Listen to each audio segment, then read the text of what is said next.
are now listening to the War Report Podcast Network.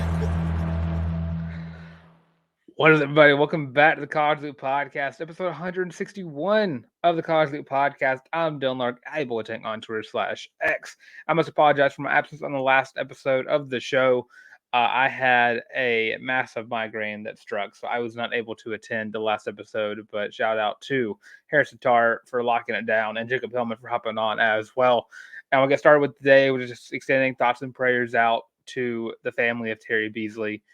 He passed away yesterday. A legend of Auburn athletics. His number's retired. He holds many records. Still holds them to this very day. So I just want to extend thoughts and prayers out to the Beasley family as they go through this loss. But to get started with the show, Auburn has hired their defensive coordinator. Has finally finished out this coaching staff as Hugh Freeze has hired DJ Durkin, the former defensive coordinator and linebackers coach of Texas A&M, and has an extensive history coaching all over the place. And I'm just trying to pull up his Wikipedia as we speak so I can read out all of his experience because it is extensive. So started off in 2001 as a graduate assistant at Bowling Green, 2003 GA at Notre Dame. Then he starts coaching positions, DNs at Bowling Green from 2005, and then Bowling Green linebackers coach in 2006. Stanford defensive ends and special teams coach from 2007 to 2009.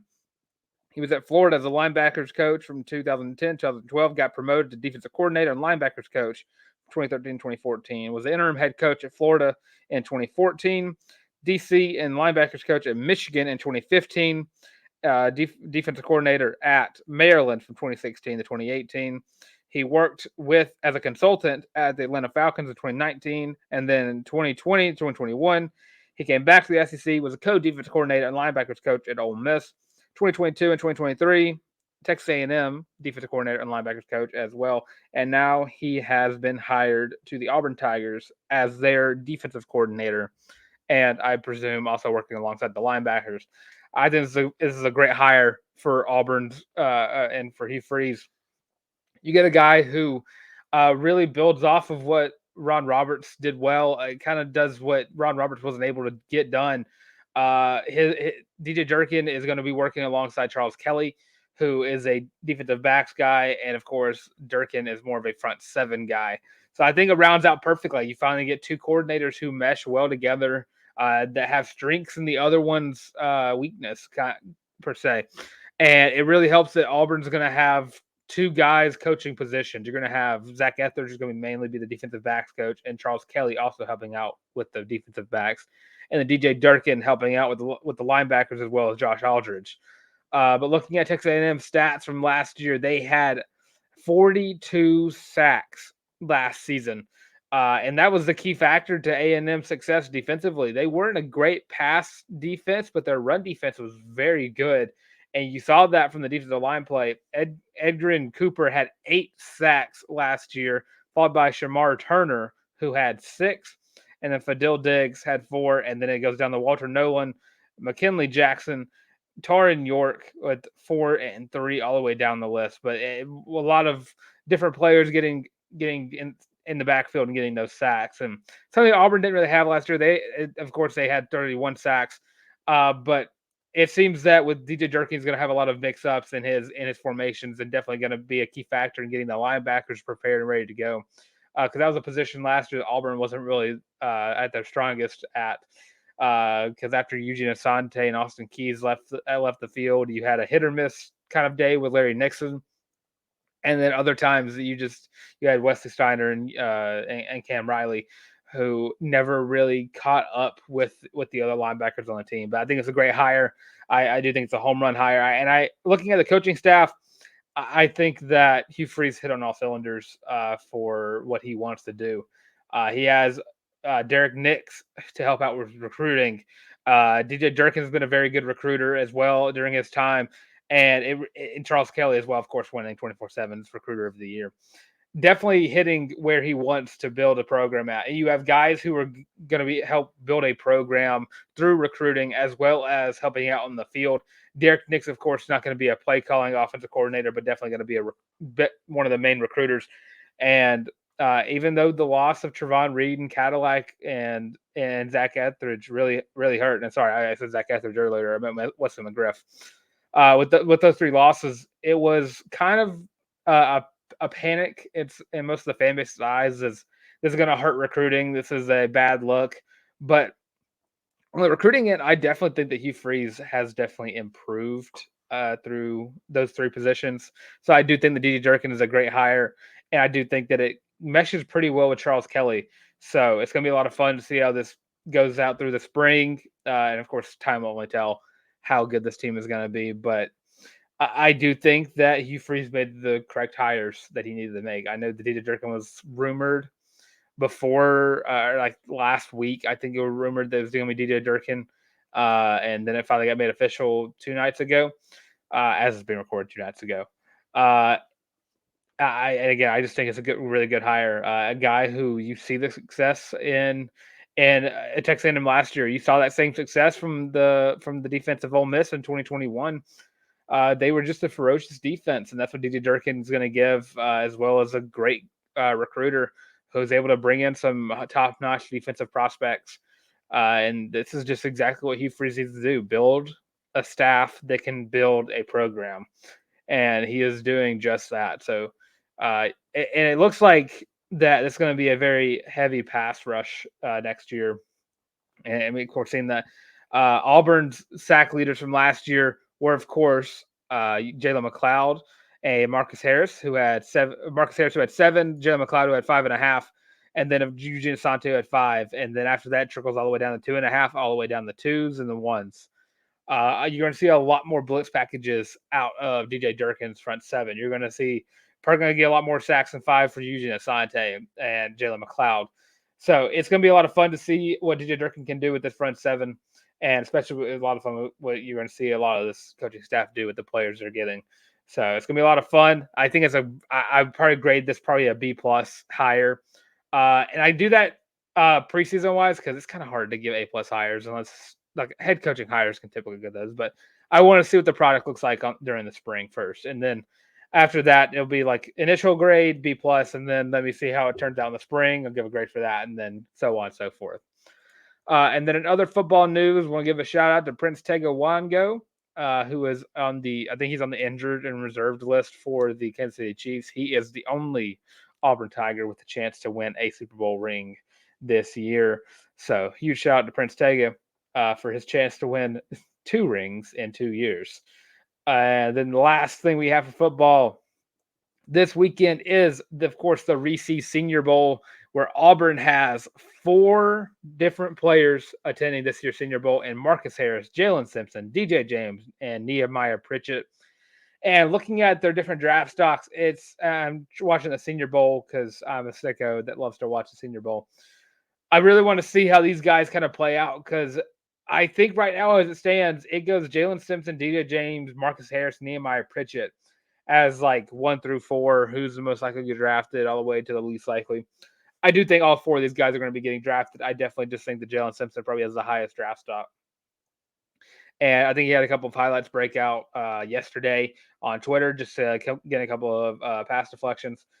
But looking at the Senior Bowl, looking at the 4 guys who are going to be there, I definitely think that one guy definitely stands out as a chance to raise his draft stock, and I list him as last on that list, and it's Nehemiah Pritchett, a dude who we saw in over his course of being an Auburn Tiger had to deal with some injuries. Definitely developed over time. Last year, he had a couple of good plays, but a couple of bad ones, which you're going to get in the secondary, especially one where the defense and the offense just never really meshed well together. Nehemiah Pritchett, definitely a talented guy, and you see that from Auburn defensive backs a lot. Just the fact that Auburn's pretty underrated in terms of getting defensive backs into the league. So it's going to be a lot of fun to see Nehemiah Pritchett go, and I definitely think if anybody on this is able to raise their draft stock anymore, it's going to be Nehemiah Pritchett. I think he's around a day 3 grade is where they're really looking at him. I think a good Senior Bowl and a good, of course, a good words are difficult today. NFL Combine will definitely benefit because I think all 4 of these guys are going to the NFL Combine, so pretty much guarantee they're getting drafted. But Nehemiah Pritchett, a guy who is going to be the faster guy out of the 4. He's a man-to-man kind of guy. I compared DJ James and Nehemiah Pritchett. I compared Nehemiah Pritchett to Jamel Dean. On the faster side of things, as taller, has a longer wingspan, definitely can get inside and make life rough for wide receivers. So I definitely think that if the right coach can get a hold of Pritchett, can definitely mold him into I don't want to say like a Pro Bowl cornerback, but he definitely has the talent to get there. But definitely a guy who is going to contribute right away for a team, and that's just I'm going to say that regardless because I just think Auburn has been very good at getting defensive backs in the league. Like I think DJ James, Jalen Simpson, I think J-Simp can possibly be a starter in his first couple games because that's just how good I think Jalen Simpson is. We see that with Daniel Thomas and the Jacksonville Jaguars, a guy who didn't get drafted high. I mean, I think J-Simp is going to go like round 3. A guy like Daniel Thomas who kind of went round 5 to the Jags and didn't really do much for a little bit and then emerged out of nowhere as one of their top playmakers who just gets these interceptions. And then they're Rudy Ford for the Packers. And Rudy didn't even start off with the Packers. I believe he started off with the Cardinals and then went to the Packers. And now he's a very good role player in the backfield who, again, gets his turnovers and makes those plays. So, yeah, I think Nehemiah Pritchett definitely has the most to gain from Pro Day or from the Senior Bowl. Most to lose, I would probably have to go DJ James. I think he has a lot of talent as well. I think it's just because it's a loaded defensive back class that he could fall behind if his senior Senior Bowl isn't the best. But definitely look at those two. Marcus Harris, I think, is probably the most complete player on this list, just because he's just so darn good. So I expect Marcus Harris and Jalen Simpson probably be the first 2 off the board, and then DJ James, Nehemiah Pritchett, and then probably about it. But yeah, shout out to the Senior Bowl. If you are watching, let me know. Also, we're now 2 weeks away from the Super Bowl. Go ahead and give me Super Bowl predictions. Do you think Prince Tega is going to be getting his second Super Bowl in 2 years or not? And now before we get to basketball, we want to let you all know, go ahead and like, comment, and subscribe on the show. And it's the best way to support us and everything that we do over here at the College Loop. And if you want another way to support the show, we have merch. If you're looking for a beautiful shirt to get your significant other for Valentine's Day, we have our own War Report sponsored College Loop Feeling Loopy t-shirts. Come in 5 different colorways, only $25 on the warreport.com. Go to the shop. It's on the first page of the shop. Again, only $25, and it's going to be the most comfortable shirt that you ever wear in your entire life. That is a guarantee. I don't think there's a single shirt out there that I would consider more comfortable than the Feeling Loopy t-shirt. So get yours today, only $25. If you want to type the warreport.com in the bar up above, we have the link down below to go click. It takes you right to the shirt. And of course, whenever you get your shirt, take a picture of yourself wearing it, post it on Twitter, Instagram, Facebook, TikTok, anything. Send us an email with it. Make sure that you have hashtag Feeling Loopy in the caption of the post. That way we know that you're feeling loopy in your Feeling Loopy shirt. And with that, Auburn basketball has completed a sweep on the season. They have swept the Vanderbilt Commodores in a huge win for a team that was coming off of a 2-game losing streak, beating Vanderbilt 81-54. Behind a couple of stellar performances, Jalen Williams scores 21 points in yet another game against the Vanderbilt Commodores. Now 42 points combined in 2 games versus Vanderbilt. But a huge game coming out from Denver Jones. 19 points, shot 50% from the 3-point line in a game that was just a coming out party for Denver Jones. Just a game where he finally stepped up and showed off why he got recruited out of I'm blanking on everything on FIU. Denver Jones just absolutely went ballistic, shooting 6 for 11 from the field, 3 for 4 from free throw line, and again 19 points. Janai Broome also putting up 16 points and 11 rebounds, another double for Janai Broome. And this roster change that we saw, Trey Donaldson, I believe, is now taking over Aiden Holloway's spot as a starting point guard, which I think works out pretty well because Aiden Holloway has been on a little bit of a lot of a slump.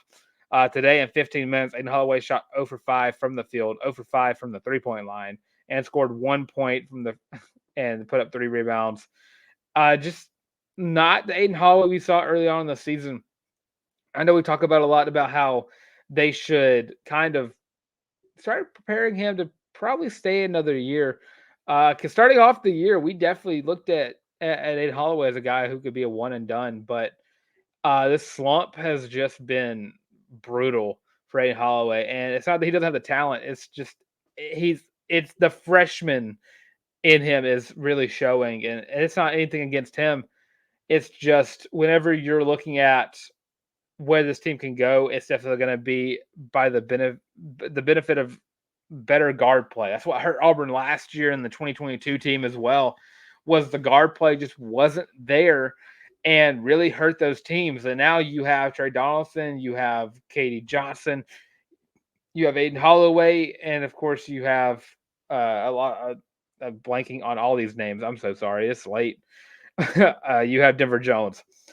You're just seeing a better mesh with Trey Donaldson on the court. He putting up only 2 points, but 7 rebounds, 5 assists for Trey Donaldson. Just really facilitating the ball very well. Of course, applying on the defensive side of the ball as well. And his plus minus is absolutely ridiculous. I believe his plus minus was in the 30s, is what I saw. Trey Donaldson, 37 in the plus minus. And it even goes further to say that Trey Donaldson should be the starting point guard. But Chris Moore, I think it's probably time to give him the Chris Moore experiment. 0 points for yet another game. Got 5 rebounds as well, but also got a block. But Chad Baker-Mazara has been putting in more minutes than Chris Moore has been putting up more points, has been doing just more overall. Chad Baker-Mazara, 11 points, 5 rebounds, and of course shot very well. 50% from the field for Chad Baker-Mazara. I just think overall he's just a guy who just does more for this team. Had 4 assists as well, a facilitator.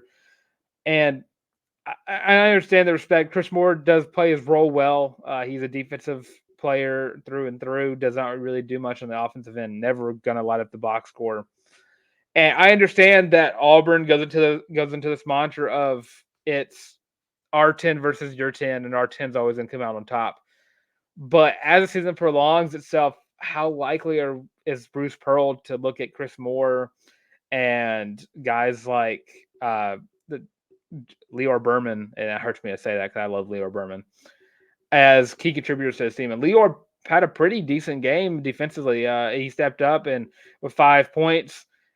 But looking at the season ahead, the schedule does not get any better. It does not get any easier. They play Ole Miss in a couple of days, and that game is going to be in Oxford, and that's going to be a quad 1 game. Auburn still is yet to get a quad 1 win on the season. So it's going to be interesting to see how that game comes about, because you're going against Allen Flanagan yet again, but this time you're going to be going against him in Oxford, and that game is, of course, on the 3rd. So I'll go ahead and get a little preview for that. Of course, we've already previewed this Ole Miss team before, but we did not have to deal with them in Oxford. And Matthew Murrell is, of course, going to be the guy you're going to look out for. 16 points a game for Matthew Murrell. And you also have Allen Flanagan leading the team in rebounds. And it's definitely going to be partially the same game we saw last time these two teams played, but I don't think it's going to be as easy as it was. Auburn won 82-59, but as we've seen thus far in this season, Auburn's just a different team whenever they're not playing in Neville Arena. Last week, you saw that 2 games that were away, 2 losses that were just really embarrassing. Lost to Alabama by 4 and lost to Mississippi State by 6. Just embarrassing. And looking at this game, you have Ole Miss and you have Alabama, then you have Florida. That's just 3 tough games in a row for Auburn, especially because Florida has just been a nightmare for Auburn to play under Bruce Pearl. Just kryptonite, really. But looking at this game, this is going to be another watch out for Allen Flanagan game. Definitely a game where he can step up and show out again in front of his former team. And this time he has the stands behind him. I know he got booed at Neville Arena, which I wasn't really for. I understand like the mantra that he dipped on your team, so yeah, you gotta hate him, but I don't think that applies to every player. He left graciously as well, him and Wes both. But I definitely think that Allen Flanagan definitely going to be on hot streak alert. Whoever's guarding him is going to have their hands full, and I do believe it's probably going to be Chad Baker-Mazara on him as well. But Auburn also switches off a lot, so it's going to be a tough game. Matthew Murrow, of course, putting up 16 a game, only put up 8 last time. But again, Auburn's a completely different team in Neville Arena than they are anywhere else. So this game's going to be a lot closer to 82-59. Right now, I'm going to give Auburn the win. I'm going to say Auburn. I'm going to say 70-65.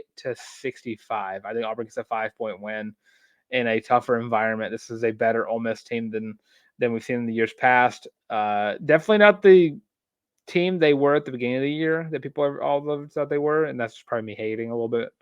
But I definitely Auburn's going to get a close win, and it's going to be very important to get that win because right after Ole Miss, you welcome back Alabama into Neville Arena to prevent a sweep from happening. So it's going to be a tough game. I definitely think Auburn needs to make sure they get this game down because the quad one wins need to pile up, and they're going to, but it's better to do it now than wait. So another tough game to look out for. And then other Auburn basketball news in the NBA, the Rising Stars Challenge. Jabari Smith and Walker Kessler are reunited yet again as they are going to be on the sophomore team playing against the freshmen or the rookies.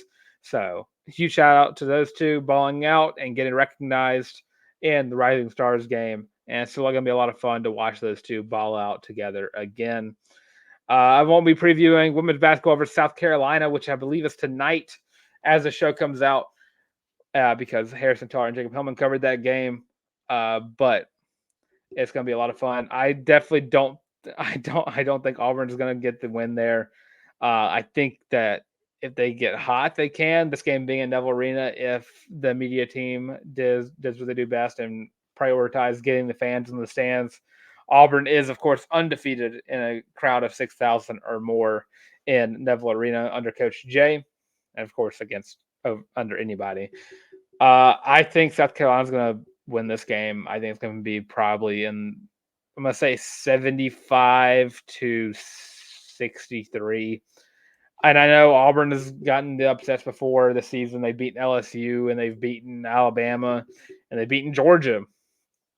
But the South Carolina team is probably the best team in women's basketball right now. So definitely a team to watch out for just because they're that darn good.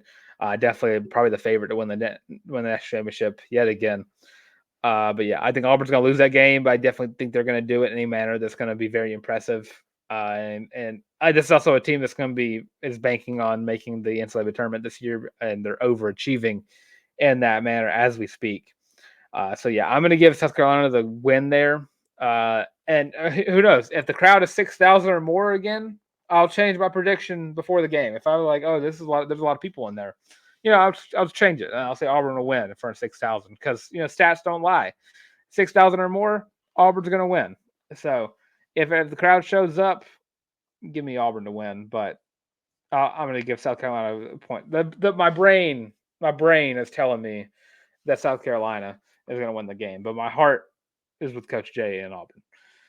And then in baseball news, Baseball America has ranked Auburn baseball at number 23 in the country. That's a good spot for a team that's bringing back a lot of production. You're losing out on Bryson Ware and a few other guys, but you're bringing back Joseph Gonzalez, Ike Irish, Chris Stanfield, the works. This team is going to be very good. This is the team that I think if everything bodes well, knocking on wood, if everybody stays healthy and things work out. I know that's like the whole thing. If you score more points the other team, you win. I think that this team can do some damage in college baseball in the SEC, especially. I think this is going to be a team that's probably going to finish top 5 in the SEC, and hopefully, maybe praying to God above, gets a win or two in Huntsville and moves on. This team is loaded. And especially with the likes of Chris Stanfield and Ike Irish, the freshman, now sophomore duo, I think this team is going to be way better than it was last year. And I think they're going to get a couple of upsets, and they're going to beat a couple of teams they probably shouldn't, quote unquote, beat. This is definitely a team that college baseball is going to have to learn to respect. And going to softball, I also look at that as the same way. I think softball is going to finish in the top 5 of the SEC because I'm looking at I think Tennessee right now I think is the favorite to win the softball win the SEC in softball. But I'm not too. I think that losing Bree Ellis and Lindsey Garcia really hurt, and Jesse Blaine and all those other girls who dipped and left, Denver Bryant as well. I think that hurts a lot, but I think that this team was built and can really pick up where they left off. I think Amelia Leck was a great pickup, and Wohlers was a great pickup. They got a lot of great returnees and a lot of good signees coming through. Uh, I just I'm probably I probably bug a little bit more about Auburn softball than I do a lot of other sports, but I definitely think that Auburn softball is going to finish top 5 in the SEC. And I think that this is going to be a great season for Diamond Sports. I think they're going to overachieve softball wise and what people were expecting them to do. I think baseball is going to be a little bit better than people were saying. And both teams are getting respect from all the preseason polls. Both of them top 25 teams. Auburn softball as high as 19, and of course baseball in the 20s. Definitely where they should be to start off the season, but they'll be a lot higher by season's end, as long as they stay true to who they are as teams and their brands. Maddie Penta and Joseph Gonzalez are some of the best pitchers in their respective sports, so it's going to be a lot of fun to watch them go out and show out this year. And then last bit of Auburn news, there is a quad meet this Friday in Neville Arena. Auburn is taking on Fisk, Talladega, and Temple at 7 o'clock.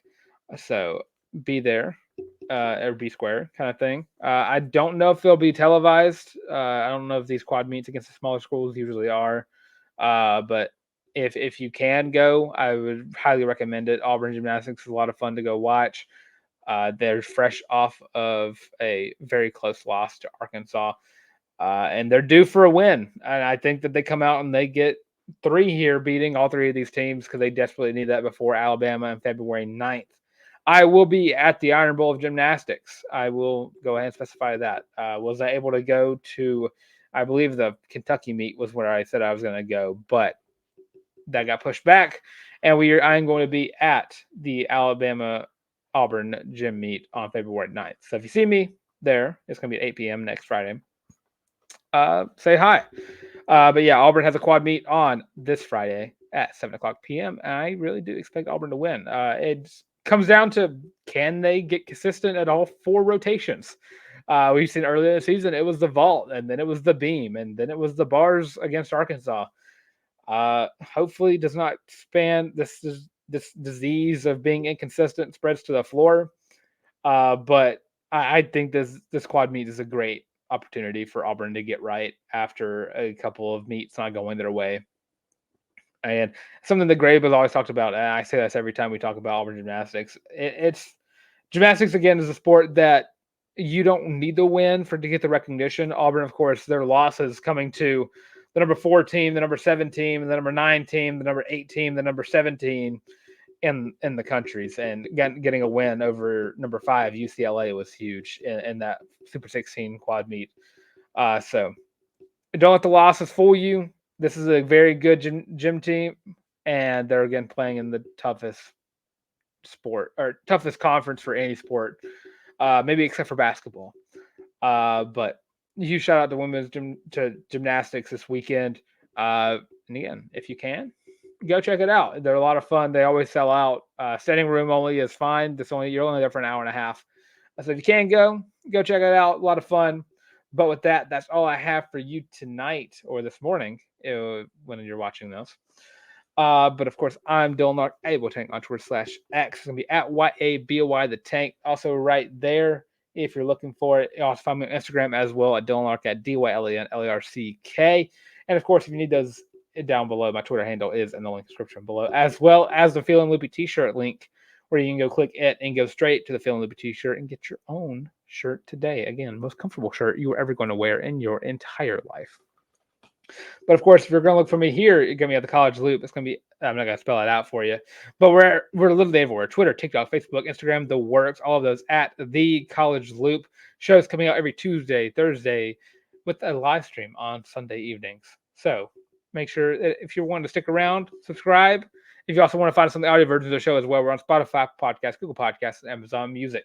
Make sure to give us some likes, give us some 5 stars, give us some thumbs up, whichever like promotion service those apps provide. But all that being said, thank you all for tuning in, and this has been the College Loop podcast.